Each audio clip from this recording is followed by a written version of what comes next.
And actually there's a word, if I can just bring you a verse, which came to me late last night and again in the morning, and if this is a word to encourage you, it's John chapter 4 and verse 12. John chapter 4 and verse 12, and I'll read it to you. It's actually the woman at the well. You all know the story of the woman at the well? Jesus came to the well, and the woman came and they started talking. And this is what she said to Jesus. "Are you greater than our father Jacob, who gave us this well and drank from it himself, as well as his sons and his animals," his livestock, all his animals? And so the woman is talking to Jesus and is talking about the well, and said, Jacob, when did Jacob live? 1500, 1600 years before. Generations before. Jacob dug the well. Jacob used to dig wells like Abraham and Isaac. They didn't stay in one place. They moved and they dug a well here and they dug a well there. And wells are like churches. Churches like a well. And you know, a well blesses the territory. It really is territorial. Yes. If you occupy territory, dig a well and make that territory flourish. Isn't that the church? Isn't that what we're doing? And so Jacob dug that well, but he was thinking of himself, his family, his animals, cattle and sheep, whatever animals he had. He was thinking of his own life, but Jacob dug that well for Jesus to sit there. And there was a destiny in that well that Jacob could not imagine. Because 1600 years later, or whenever, however many years and years, generations later, Jesus came to that well, and so did the woman, and she brought a city where she lived. She brought them to Jesus. Why? Because Jacob dug the well. And I just love being here because I have the real sense of a pioneering spirit. And really what you're doing is digging a well. You're diggers. Digging that well. And you know, there's only one reason we dig a well, because there's water. If there's no water, don't dig. But we know that there's water, and we know we've touched water, and there's more and more to come. And it's very easy to think of our own needs. I'm here for myself, my family, my livestock. A bit like Jacob, you know, I'm here because I need it.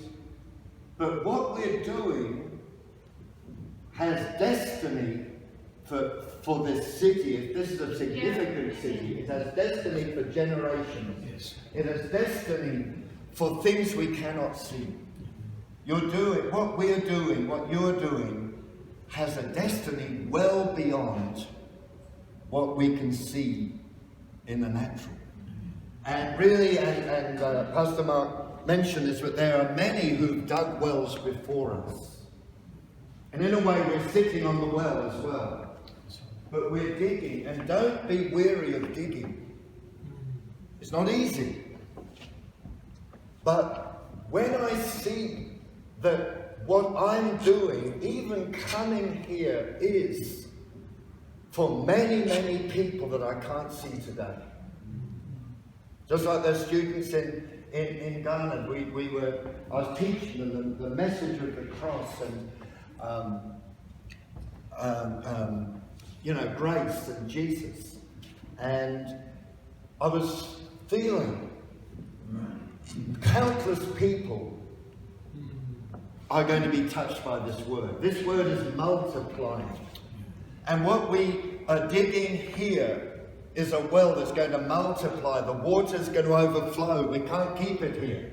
It's going to overflow and touch areas. And actually, I believe maybe a little bit of a word that through us in this city, this is where the heart of the nation is. It's not even Sydney and Melbourne. They might be the biggest cities, but the heart of the government of the nation is here. Significant people are here, and I believe that you're going to touch the lives that will influence significant people in this city. You've already done so, but that's going to be more and more, because every well is dug for a purpose. There are many wells in this city, but this well is significant. This well is powerful, and many are going to be healed. Amen. Because there's a good well. Many are going to have amazing miracles because Jesus is with us. So digging wells are not accidental, they are intentional. So that was just my thoughts this last night and this morning, and I thought just to encourage you with that. Never get weary. Even your presence is powerful, because I'm a pastor, just handed over church actually to my son, and it was a wonderful transition. But the pastor is not the digger, he's only one of them. Everyone who's got the heart to pioneer is digging the well. I love the fellowship. Fellowship, Pastor Leo Harris, who founded the CRC, said, fellowship is many fellows in one ship. But I think we're many fellows in one well, digging the well. You're all part. What you're doing, even through faith and through life and prayer, is affecting thousands of people. You know, we can't see it with our physical eyes, but we can see it from the eyes inside of us. Now, I just want to share, I've probably taken a lot of my time, but I'd like to just share a word. And John chapter 3, I'm there. John chapter 4. John chapter 3, and Jesus said some amazing and powerful words. In John chapter 3, we all know John 3:16, God so loved the world that he gave his only beloved, only begotten Son.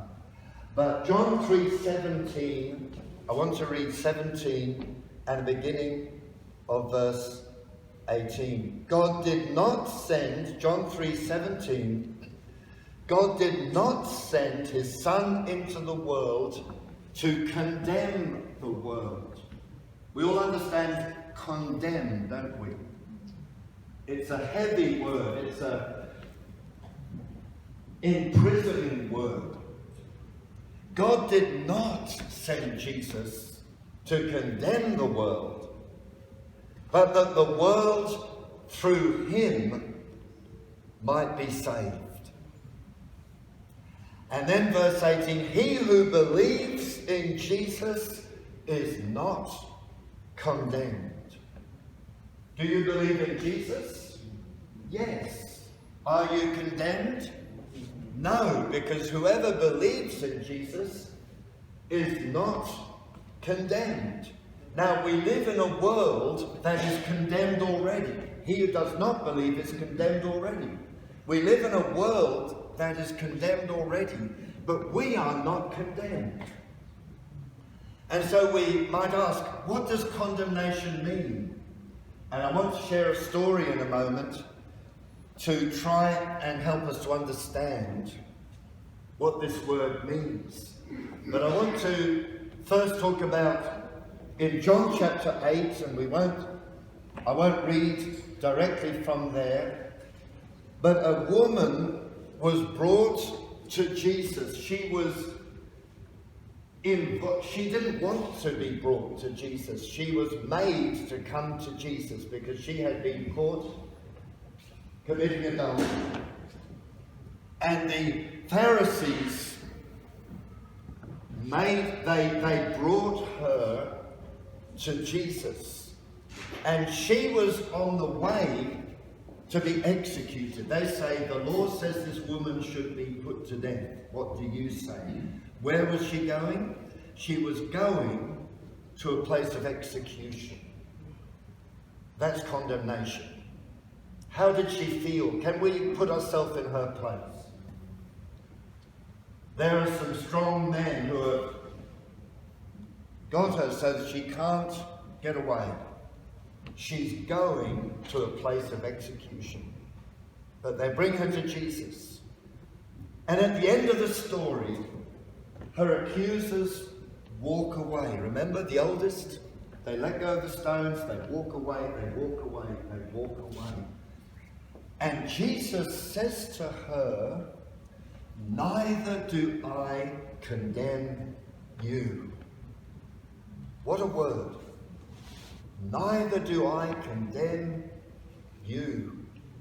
Your accusers have gone, neither do I condemn you. How does she feel? He says, I'm setting you free. Go and sin no more. I'm setting you free with victory, not with wretchedness. I'm setting you free with life, with joy, with blessing. You can live a blessed life. No condemnation. Jesus said, I set you free through no condemnation. Isn't that a powerful word? And that's what Jesus says to us. And so I'd like us to look at this story, and it's found in 2 Kings, chapter 4. Fairly straightforward story. And verses 38 to 41. Elisha, the prophet Elisha, he had an amazing heart, and his heart was very like Jesus.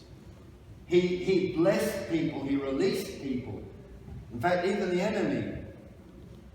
He said, give them food, bless them. Lord, take the blindness away from them. What a heart he had.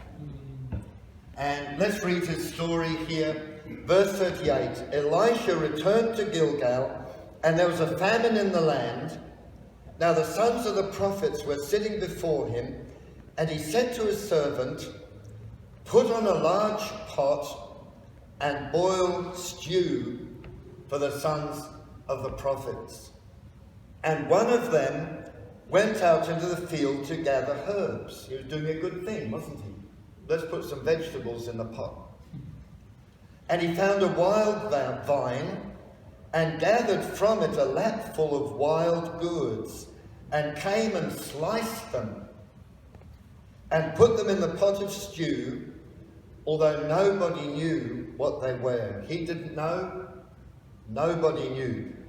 Then they served it to the men to eat, and it happened as they were eating the stew that they cried out, and they said, man of God, there's death in the pot. We can't eat it. We're tasting death. They could not eat it. So Elisha said, bring some flour. And he put the flour into the pot, and he said, serve it to the people that they may eat. And there was nothing harmful in the pot. Great story, isn't it? The power of God. Now, I just want to bring out some things. First thing is that there was a famine in the land. So therefore this meal, this stew, and I guess they killed one of their animals to get some meat and some food. And remember, this wasn't a casual meal. Let's just go to McDonald's. It wasn't that kind of a meal. But this was a significant meal because there was hunger in the land. They needed that stew. They needed that food. And Elisha said, I want you to be fed. Heart of Jesus. Remember, the crowd would faint? And Jesus said, feed them. And he took the loaves and the fishes and fed the people. And so Elisha wants the people to be fed. And so this man goes out and he had a good heart, but he was careless. And he's careless because he found a wild vine and he didn't discern that it was not good. Now it's interesting that Jesus speaks of himself and he says, I am the true vine. What are other vines? They're wild. Jesus is the vine that brings health. The other vines bring death.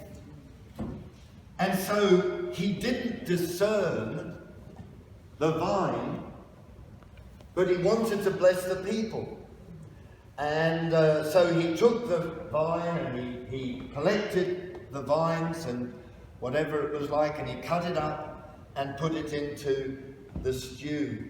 And then, when they tasted the stew, death was there. There was something bad.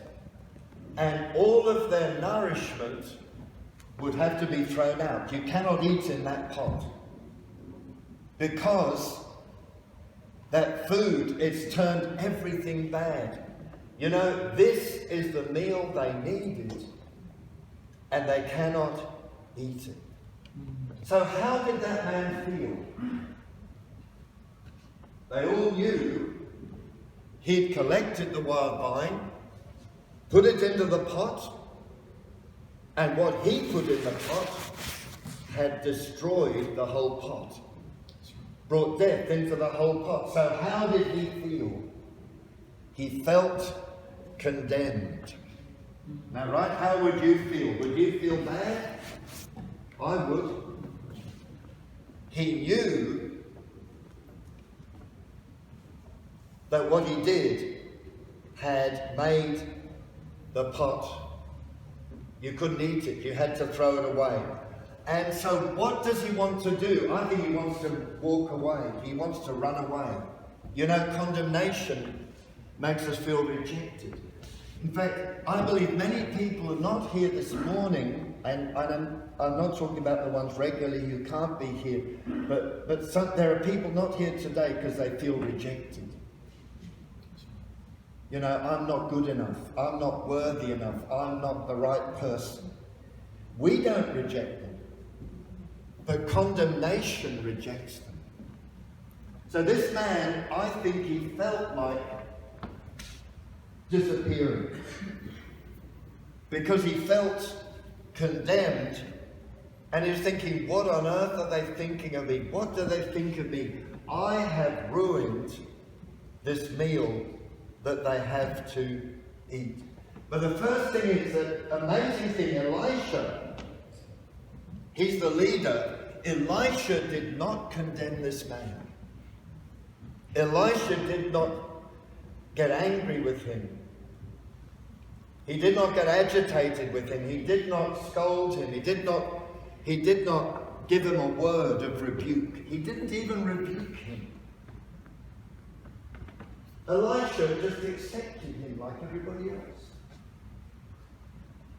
Isn't that amazing? Because most leaders would have had a bit to say, wouldn't they? But Elisha didn't. He had the right to do it, but he didn't even speak a word against him. Wow. See how his heart is like Jesus. You know that Jesus doesn't speak words against us. He speaks words for us. He speaks words of blessing, not words of curse. And but even though Elisha didn't say anything and none of the others said anything, the fact that they didn't say anything, that didn't take the condemnation away. Because by saying it doesn't matter, I still feel condemned. Because I know that it does matter. By saying, we still love you, That's good, but that doesn't take condemnation away. Friendship, fellowship in itself doesn't take away condemnation. So even though Elisha didn't say anything, this man is still condemned. He's still heavy. And he would have wished, if only I could go hungry so that everybody else could eat. If only I could fix it. But I can't. So he felt like the outsider. Have you ever felt like an outsider? Am I the only one? That's condemnation. I don't feel part of things. I don't feel part. That's condemnation, because condemnation always separates. It makes us feel, I don't want to be here. And condemnation separates us from the presence of Jesus. I don't want to be too close. You know that feeling? And so the fact that Elisha and the people were kind to him, kindness did not take away condemnation. But then Elisha did something. He said, "Give me some flour." Now, what's flour made out of? It's made out, well, flour makes bread, doesn't it? Flour is made out of wheat. But before you can make the bread, the wheat has to be crushed, broken and crushed, so that it can be made into bread. And why did Elisha ask for flour? Because flour is a picture. You see, everything in the Old Testament is wonderful. It's a picture of what Jesus did. And flour is a picture of the body of Jesus crushed for us. You know, through that picture I said, Lord, I thank you for my healing. Power of God is not in how good I am. It's in how good is the finished work of the cross. And so, like the Bible tells us in Isaiah chapter 53, he was bruised, he was crushed for our sins. He was wounded, he was pierced for our iniquities.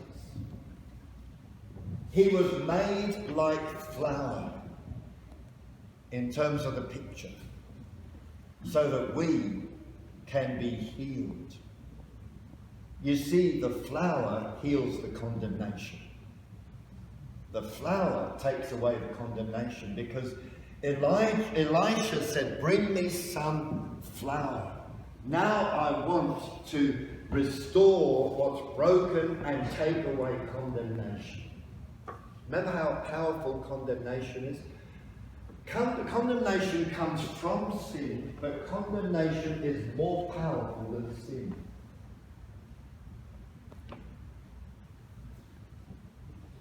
Because it affects how we live. Many people are condemned, they don't come to be healed. And so Elisha took the flour and he put it into the pot. So really he took the finished work of Jesus and his shed blood and his broken body and put it into the pot, put it into the situation that was so broken and so full of condemnation, and the food was transformed. Okay? Death left the pot, nourishment came into the pot. Now you can eat it. Wasn't that a wonderful outcome? Now you can eat it.